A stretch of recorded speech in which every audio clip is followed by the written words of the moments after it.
మన ప్రభువును రక్షకుడు అయిన యేసుక్రీస్తు వారి అతి శ్రేష్టమైన దివ్యనామమున మీ అందరికీ ఉదయకాలము సర్వశుభములు సర్వదీవెనలు దేవదేవుడు అనుగ్రహించునుగాక. ఆమేన్.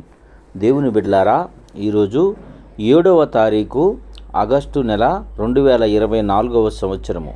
ఈరోజు దేవుని వాగ్దానము యెషయా గ్రంథము 49వ అధ్యాయము 16వ వచనము. చూడుము, నా అరచేతుల మీద నిన్ను చెక్కుకుని ఉన్నాను.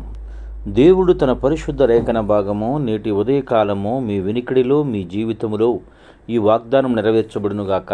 ఆమేన్. దేవుని బిడ్డలారా, యేసయ్య తెలియచేస్తున్నటువంటి మాట, చూడు నా వైపు, నీవెక్కడున్నావో నా వైపు చూడు, నీ స్థానం ఏమిటో నా వైపు చూడు, నీకే స్థితి ఇచ్చానో నా వైపు చూడు అని దేవదేవుడు నిన్ను అంటూ ఉన్నాడు. ప్రియ సహోదరి సహోదరులారా, ఒకవేళ నేను కన్నీళ్లలో ఉన్నాను, కష్టాలలో ఉన్నాను, ఆర్థిక సమస్యల్లో ఉన్నాను, కృంగుదలలో ఉన్నాను, ఒంటరితనంతో ఉన్నాను, ఆదరణ లేకుండా ఉన్నాను అని నీవు చూసి కృంగిపోతూ ఉన్నావేమో. నీ వైపు నువ్వు చూసుకోవద్దు, నా వైపు చూడు.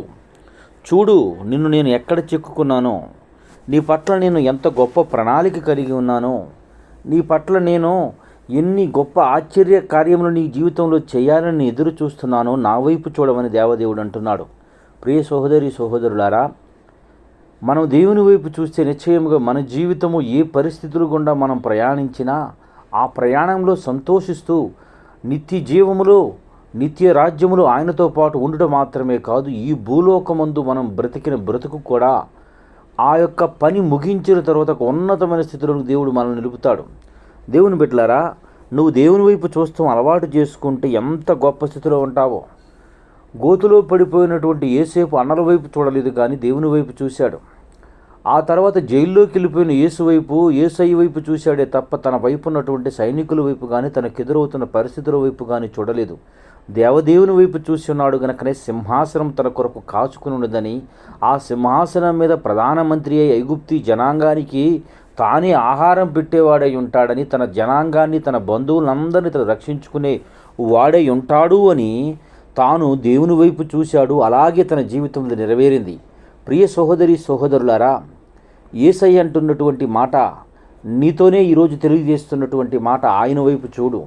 అన్నలు తృణీకరిస్తున్నారు అని దావీదు అన్నల వైపు చూడలేదు. సౌలు నీవు చిన్నవాడు అంటున్నాడని సౌలు వైపు చూడలేదు, కానీ తనను ఏ విధంగానైతే దేవుడు ఉన్నతమైన స్థితిలో తీసుకురాగలడో, తన జీవితంలో తోడు చేసినటువంటి మేలులకై ఆయన్ను స్తుతిస్తూ గణపరుస్తూ ఆయన నామాన్ని మహిమపరుస్తూ సౌలు దగ్గర కూడా అదే విషయాన్ని తెలియచేశాడు.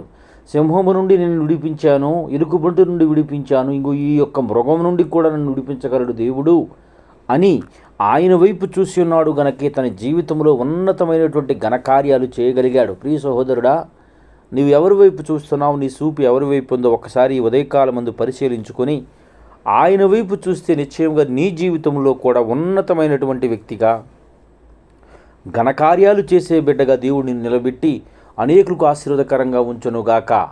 తండ్రి, నీకు వందనాలయ్యా. ఈ ఉదయకాలం ముందు నీ బిడ్డలైన వారు ఎందరి బిడ్డలు ఈ మాటలు వినుచున్నారు, వారందరి జీవితంలో తండ్రి అట్టి ఆశీర్వాదము దీవిని అనుగ్రహించి నీ కృపలో నీ దయలో వర్ధలు చేసి నడిపించి సహాయములు చేయమని యేసయ్య నామం పేరిట ప్రార్థన చేయుచున్నాను మా పరమ తండ్రి. ఆమేన్. తండ్రి అయిన దేవుని ప్రేమయు, కుమారుడైన యేసుక్రీస్తు వారి కృపయు, పరిశుద్ధాత్మ తండ్రి అన్యోన్య సావాసం ఇప్పుడును ఎల్లప్పుడూ ఆయన సన్నిధితో సదాకాలం తోడైండి అమ్మడించి నడిపించునుగాక. ఆమేన్. God bless you. దేవదేవుడు